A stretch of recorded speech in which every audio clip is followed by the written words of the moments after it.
Net bus stand पूरा bus stand के road पे आता है, बस वसूली करते हैं लोग बात और बस वो खड़ा रखते हैं। मैंने 1000 बार शिकायत कर दी, लिखित में दे दी। मैं अब 15 दिन में वापस आऊँगा, अगर तो आज क्या आपसे मैंने कहा है, अगर मेरे को इसको मिला और मेरे को ये दिखाई दी, I do not want private bus तो बस स्टैंड में जहाँ इसको लेना है झालरा पाटन की गलियों में जब वसुंधरा राजे स्कूटी पर सवार होकर निकली तो लोगों की भीड़ जुट गई।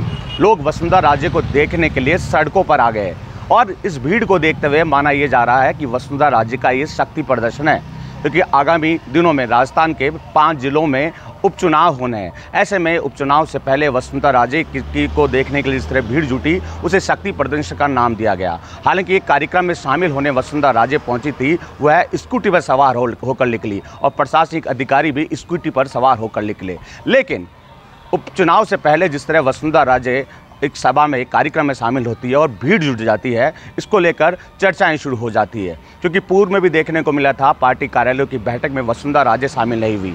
पोस्टर में उनको जगह तो मिलती है लेकिन वसुंधरा राजे नहीं पहुंचती है।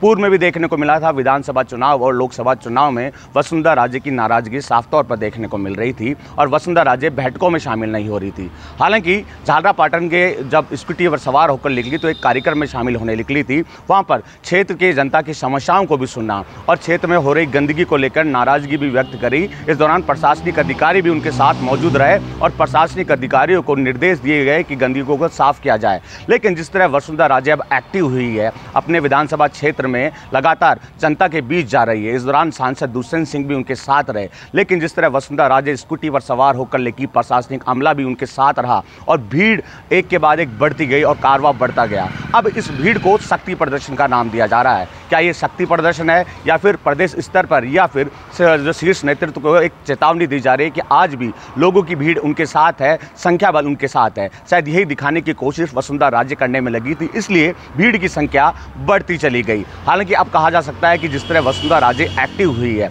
तो अपने विधानसभा क्षेत्र में लगातार जनता की सुनवाई करने में लगी है, जनता के बीच जा रही है और जनता भी अपनी समस्याओं को लेकर आ रहे हैं और भीड़ का कारवां लगातार बढ़ता जा रहा है।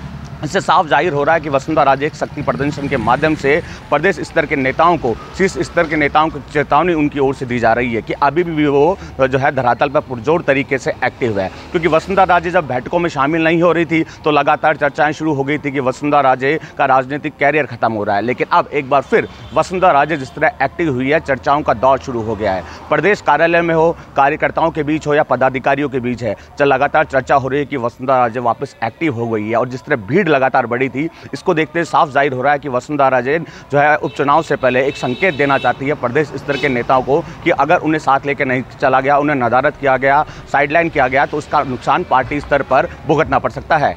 वसंत पांडे, TV9 जयपुर।